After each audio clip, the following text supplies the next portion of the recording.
Assalamualaikum warahmatullahi ta'ala wabarakatuh. Pemirsa, kita akan menyampaikan cara budidaya belut di kolam air jernih ya pemirsa ya.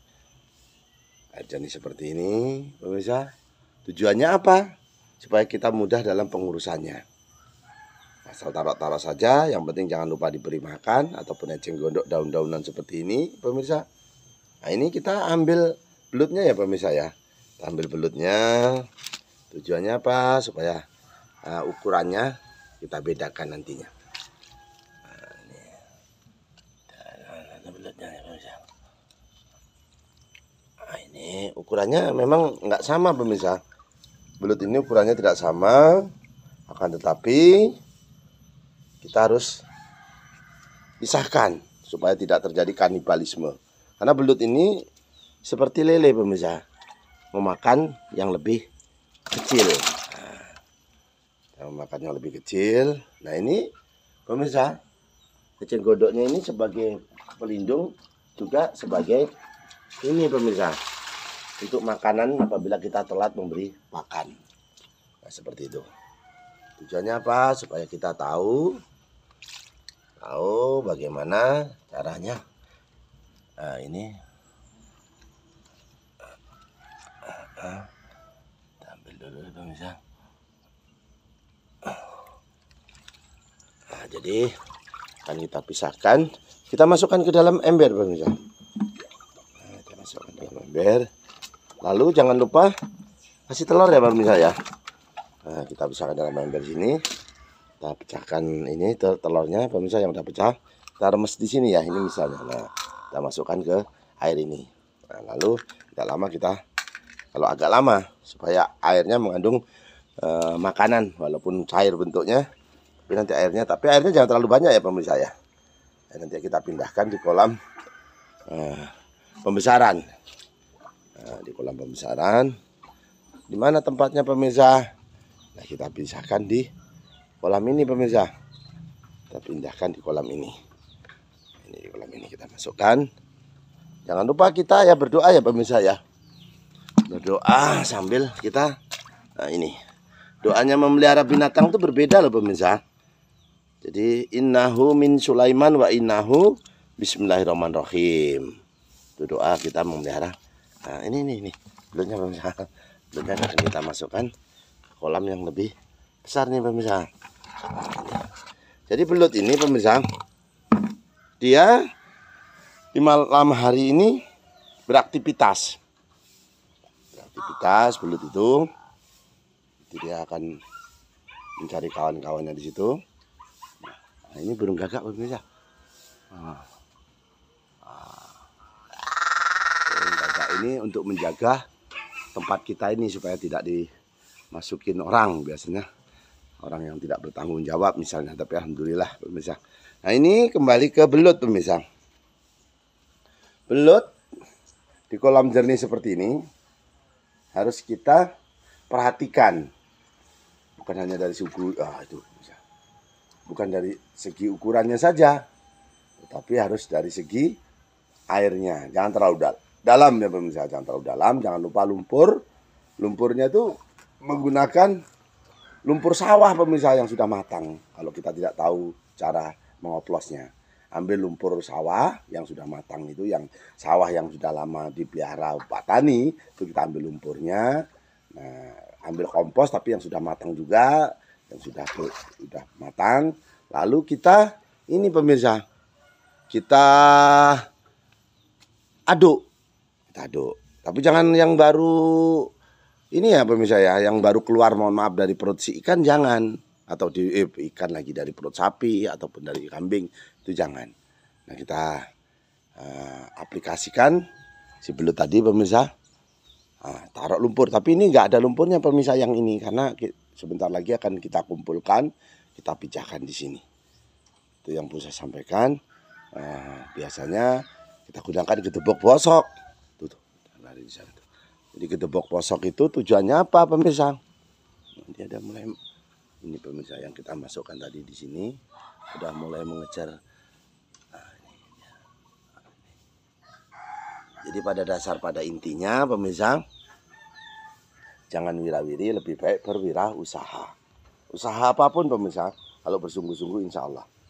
Nah, ini kita membuat kolam. Ini pemirsa. Ini juga termasuk ini lele ya pemirsa ya. Memang kita tidak banyak tapi ada lele.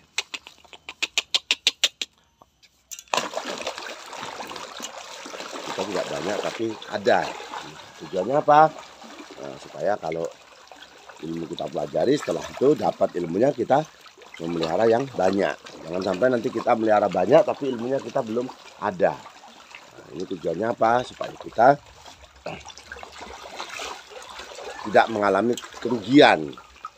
Dengan modal yang kecil kita mendapatkan keuntungan yang besar. Itu yang kita harapkan pemirsa. Kita harapkan. Nah, ini lagi kepada pemirsa setiap budi ikan, kita memelihara tidak satu jenis saja ya. Ini juga ada ayam.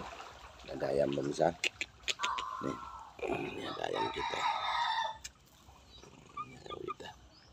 Ini ayam putih mulus pemirsa. Kadang-kala dibutuhkan oleh orang-orang yang untuk pengobatan, ilmu Jawa terutama. Nah, ini ya pemirsa ya. Nah, ini juga kita ada kambing pemirsa. Kambing ini tidak banyak juga, tidak terlalu banyak, tapi ini kita pelihara. Supaya apa? Kotorannya ini bisa untuk pupuk kelapa bonsai seperti ini. Nah, ini kelapa. Alhamdulillah itu kelapa. Selain menggunakan air ikan, menggunakan daripada tai kambing tadi pemirsa. Ini ayam potong pemirsa yang biasa di ini. Ini ayam potong kita. Tapi agak kurang enak badan, maka kita keluarin. Nah, kembali ke masalah budidaya apapun pemirsa, termasuk ikan. Ini tadi yang belut ya pemirsa. Ini kita kasih tahu ini nila. Ini untuk indukan. Untuk penetasan diambilin anaknya, nanti akan kita jual ke pasaran atau orang datang ke sini. Nah, ini indukan ikan nila pemirsa. Nah, ini daun pace ya pemirsa ya. Daun pace ini untuk pengobatan juga untuk manusia.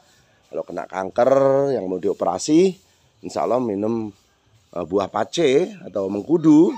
Memang rasanya tidak enak pemirsa, tapi untuk pengobatan bagus sekali. Nah, itu caranya seperti apa? Yang matang itu di blender, kasih madu, kurma ataupun yang lainnya. Yang penting tidak menggunakan ini ya pemirsa ya, bahan kimia. Jadi ini bisa untuk semua jenis penyakit bisa sembuh dengan mengkudu. Penyakit apapun bisa sembuh. Ini dikatakan dari dunia pengobatan ini apa ya pemirsa ya? Buah ajaib. Nah, dari mana sumbernya? Dari ikan ini airnya, dan ini untuk makanan ikan juga pemirsa. Tapi tidak terlalu suka, tapi kalau gurame suka sekali. Tidak terlalu suka kalau ikan nila. Tapi mengkudunya yang matang itu untuk menyembuhkan sisik yang terkelupas ataupun ikan yang berantem. Jadi ikan berantem itu pemirsa, sisiknya terkelupas, kalau kita tidak rawat maka menjadi mati ataupun insang merah. Ini menggunakan mengkudu, termasuk belut tadi ya pemirsa. Belut itu sebelum kita masukkan ke kolam besar ataupun kolam untuk penggemukan ataupun pembibitan ataupun pendederan, maka diwenyet-wenyetlah buah mengkudu itu. Tujuannya apa? Untuk membunuh bakteri yang ada di kulitnya. Kadang-kadang bakteri itu menempel di kulit, susah dia lepas. Tapi nanti direndam dengan buah mengkudu, insya Allah tidak lama terkelupas. Jangan lama-lama pemirsa ya, sekitar kurang lebih 5 menit seperti itu. Setelah itu masukkan ke kolam yang lebar seperti ini. Nah, ini untuk inilah ya pemirsa ya, untuk nila. Kita kembali lagi ke makanan kesukaan nila. Ini makanan kesukaan nila, kangkung pemirsa. Kangkung ini kita pelihara di samping seperti ini untuk makanan kita juga, untuk protein manusia, juga untuk ikan. Kalau kita tidak punya uang, budgetnya kurang, maka menggunakan daun kangkung untuk makanan. Makanan sehari-hari si ikan nila ataupun kambing ataupun manusianya pun bisa ini kangkung. Memang kita pelihara di samping daripada kolam ini ya pemirsa ya. Nah, ini hanya pelindung ya pemirsa, ini pelindung supaya matahari tidak langsung. Tapi kalau tidak ada pohon-pohonan terlalu rapat juga kurang bagus pemirsa. Nanti kolam ini kalau tidak kena sinar matahari, airnya tidak hangat, maka si ikan ini pun tidak sehat. Jadi memberi pakan belut, memberi malam hari kalau belut ya pemirsa ya, di malam hari. Tapi kalau ikan nila setelah matahari keluar. Matahari keluar, di pagi hari itu panas, airnya sudah hangat, taburi saja. dengan makanan ikan. Jangan bersama turunnya hujan ya pemirsa, makanin belut ataupun makanin ikan, jangan bersama turunnya hujan. Tapi ya pemirsa ya, jangan berlebihan. Karena kalau berlebihan nanti akan menjadi racun buat si ikan sendiri. Jadi racun. Kenapa? Si ikannya ini menjadi tidak sehat karena pakannya tenggelam, kebanyakan. Nah itu yang saya harapkan. Jadi itu saja ya pemirsa ya. Saya ingin mendoakan kepada yang subscribe, yang like, yang komen. Ya Allah panjangkan umurnya dan jauhkan dari penyakit dan musibah. Innahu min Sulaiman wa innahu bismillahirrahmanirrahim. Doa untuk memelihara binatang apapun. Karena Sulaiman yang bisa berbicara, Nabi Sulaiman yang berbicara dengan binatang yang bisa berbicara. Jadi itu saja, saya akhiri dulu. Wabillahi taufiq wal hidayah. Wassalamualaikum warahmatullahi taala wabarakatuh.